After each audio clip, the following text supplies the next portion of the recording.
Selamat menyaksikan. Saya akan menjelaskan mengenai biografi Johannes Kepler.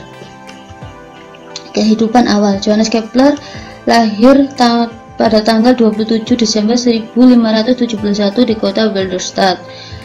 Ia tumbuh sebagai anak yang berminat pada bidang matematika dan kerap membuat orang terkesan dengan kecerdasannya. Ayah Kepler bernama Henry Kepler dan ibunya bernama Katharina Guldenmann. Agama yang dianut Kepler yaitu agama Kristen. Ketika pendidikan Kepler, tahun 1576, Kepler menerima pendidikan dalam bahasa Latin yang merupakan bahasa akademik, profesi legal, dan gereja di seluruh Eropa saat itu. Selanjutnya, tahun 1584, ia masuk ke seminar Protestan Melbourne karena berkeinginan menjadi pendeta.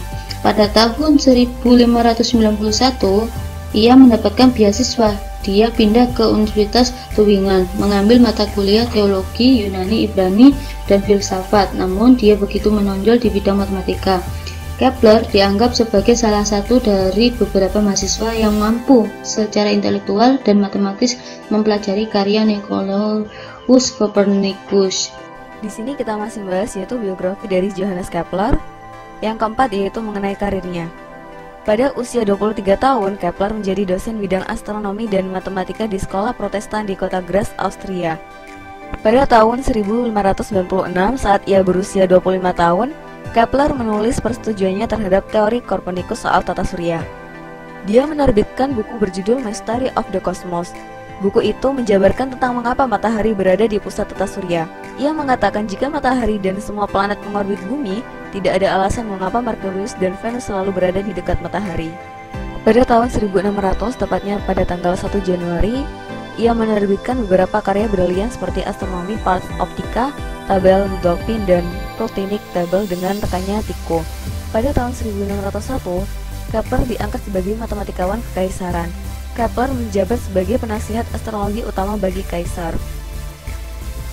Pada tahun 1610, Kepler mulai bekerja dengan Galileo Galilei. Setahun kemudian, dia merancang teleskopnya sendiri untuk pengamatan astronomi dan memberinya nama Keplerian Teleskop. Kelima yaitu mengenai pernikahannya. Pada tahun 1597, Kepler menikah dengan Barbara. Ia memiliki 5 anak Kepler yang bernama Henrik dan Susanna. Keduanya meninggal saat masih bayi. Setelah kematian istri pertamanya, Kepler melaksanakan pernikahan yang kedua yaitu pada tanggal 30 Oktober 1613. Kepler menikah dengan Susanna Reutinger. 3 anaknya yang pertama dari pernikahan ini yaitu Margareta Regina, Katharina, dan Sebald meninggal di masa anak-anak. 3 lagi selamat sampai dewasa yaitu Cordula, Friedmar, dan Hildebard. Yang keenam yaitu mengenai kematiannya. Johannes Kepler wafat pada tanggal 15 November 1930 di Regensburg, Jerman. Kepler meninggal dunia sebelum mengamati Merkurius dan Venus yang begitu ditunggu-tunggunya. Sejarah hukum Kepler. Hukum Kepler ditemukan oleh seorang matematikawan yang juga merupakan seorang astronom Jerman yang bernama Johannes Kepler. Penemuannya didasari oleh data yang diamati oleh Tycho Brahe, seorang astronom terkenal dari Denmark. Sebelum ditemukannya hukum ini, manusia zaman dulu menganut paham geosentris, yaitu sebuah paham yang membenarkan bahwa bumi adalah pusat alam semesta. Anggapan ini didasarkan pada pengalaman indrawi manusia yang terbatas, yang setiap hari mengamati matahari, bulan, dan bintang yang bergerak, sedangkan bumi dirasakan diam. Anggapan ini dikembangkan oleh astronom Yunani Claudius Ptolemeus dan bertahan hingga 1400 tahun. Menurutnya, bumi berada di pusat tata surya. Matahari dan planet-planet mengelilingi bumi dalam lintasan melingkar. Kemudian, pada tahun 1543, seorang astronom Polandia bernama Nicolaus Copernicus mencetuskan model heliosentris. Heliosentris artinya bumi beserta planet-planet lainnya mengelilingi matahari dalam lintasan yang melingkar. Tentu saja pendapat ini baik dibandingkan pendapat sebelumnya, tapi ada yang masih kurang dari pendapat Copernicus, yakni dia masih menggunakan lingkaran sebagai bentuk lintasan gerak planet. Pada tahun 1596, Kepler menerbitkan buku pertamanya di bidang astronomi dengan judul The Mystery of the Universe. Di dalam buku itu, ia memaparkan kekurangan dari kedua model di atas, yakni tiada keselarasan antara lintasan-lintasan orbit planet dengan data pengamatan Tycho Brahe. Oleh sebab itu, Kepler meninggalkan model Copernicus juga Ptolemeus lalu mencari model baru. Saya akan melanjutkan mengenai pembahasan tentang sejarah hukum Kepler.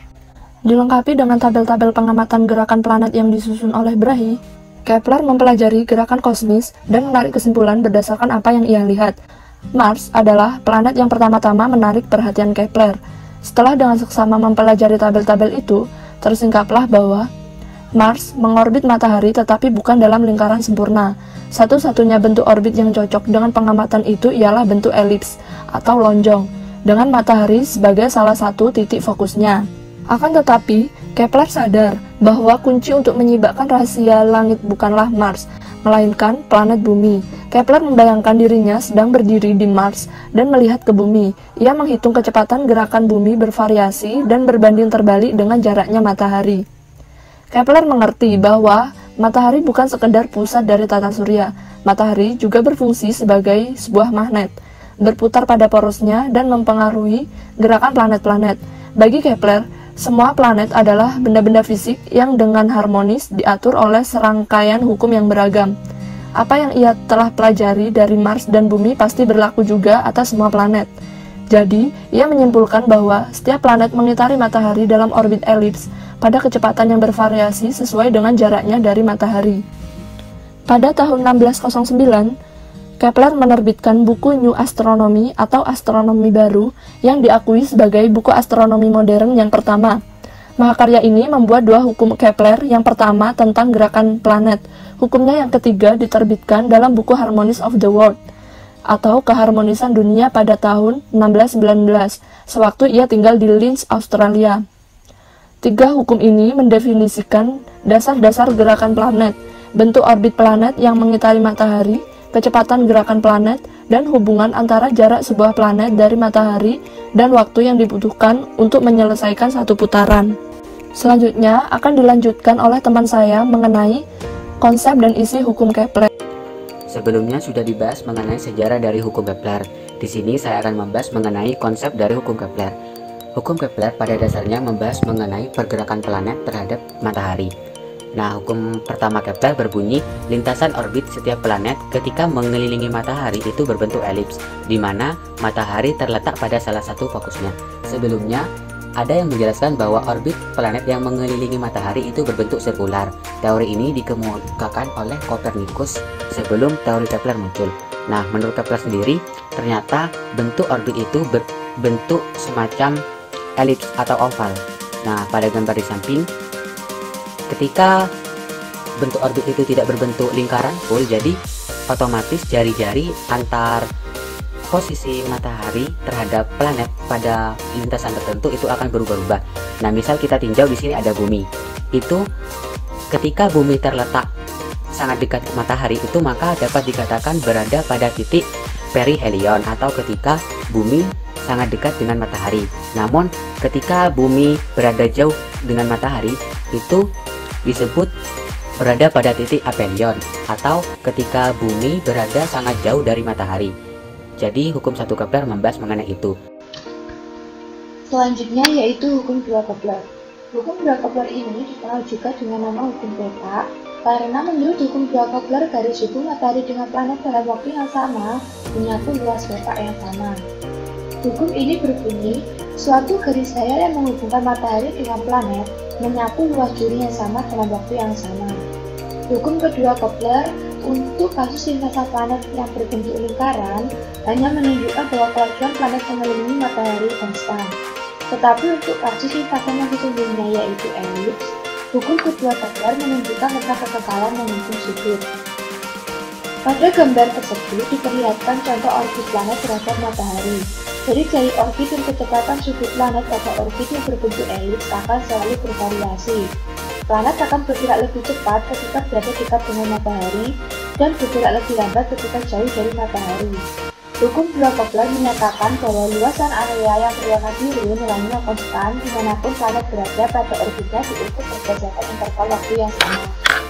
Hukum ketiga Kepler menjelaskan tentang periode revolusi setiap planet yang mengelilingi matahari. Hukum ini menyatakan bahwa kuadrat waktu yang diperlukan oleh planet untuk menyelesaikan satu kali orbit sebanding dengan pangkat 3 jarak rata-rata planet tersebut dari matahari. Menurut Newton, hukum ini mudah diturunkan sehingga bisa digunakan untuk kasus tentang orbit lingkar. Hukum ketiga Kepler ini menyatakan bahwa pangkat 2 periode planet mengelilingi matahari sebanding dengan pangkat 3 jarak rata-rata planet tersebut ke matahari. Hukum ini disebut juga dengan hukum harmonik. Halo, saya Eva. Di sini saya akan menjelaskan tentang rumus-rumus hukum Kepler bersama teman saya, Muti. Untuk yang pertama, saya akan menjelaskan tentang rumus hukum 1 Kepler. Di sini terdapat suatu gambar orbital dan juga rumus A dan B. Untuk yang rumus yang pertama, yaitu A sama dengan RO per 1 min E kuadrat, begitu pula dengan B sama dengan RO per 1 min E kuadrat. A merupakan jarak titik pusat elips ke orbit terjauh, sedangkan B merupakan titik pusat elips ke orbit terdekat. RO merupakan semilatus rectum, yaitu jari-jari yang sejajar dengan sumbu pendek dari titik fokus 2, sedangkan E eksentrisitas. Kemudian masih terdapat dua rumus lagi, yaitu R sama dengan A kali 1 min E kuadrat per 1 plus E cos theta, dengan keterangan R merupakan jarak antara matahari dan planet, A merupakan sumbu panjang, E merupakan eksentrisitas, dan theta adalah sudut. Kemudian A besar plus Pi kali A kali B, dengan keterangan A besar merupakan luas orbit, A merupakan jarak titik pusat elips ke orbit terjauh, kemudian B merupakan jarak titik pusat elips ke orbit terdekat, dan rumus hukum 2 dan 3 Kepler akan dijelaskan oleh teman saya Muti. Rumus hukum kedua Kepler yaitu V sama dengan 2πr per T. Kita ketahui bahwa V di sini yaitu kecepatan planet dan R adalah jarak antara planet dengan matahari dan T merupakan periode. Rumus hukum ketiga Kepler yaitu T1 kuadrat per R1 pangkat 3 sama dengan T2 kuadrat per R2 kuadrat.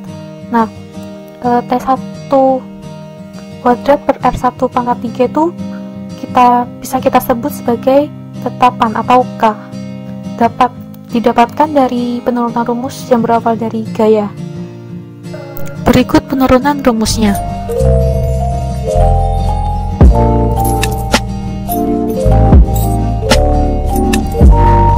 Selanjutnya akan membahas tentang penerapan. Seperti kita tahu bahwa hukum pertama menegaskan bahwa setiap planet bergerak mengelilingi matahari dalam orbit oval atau elips dengan matahari pada satu fokus. Nah, jadi salah satu penerapan dari hukum Kepler ini adalah untuk memperkirakan lintasan planet-planet atau benda luar antariksa lainnya yang mengorbit matahari laksana asteroid atau planet luar yang belum ditemukan semasa Kepler hidup.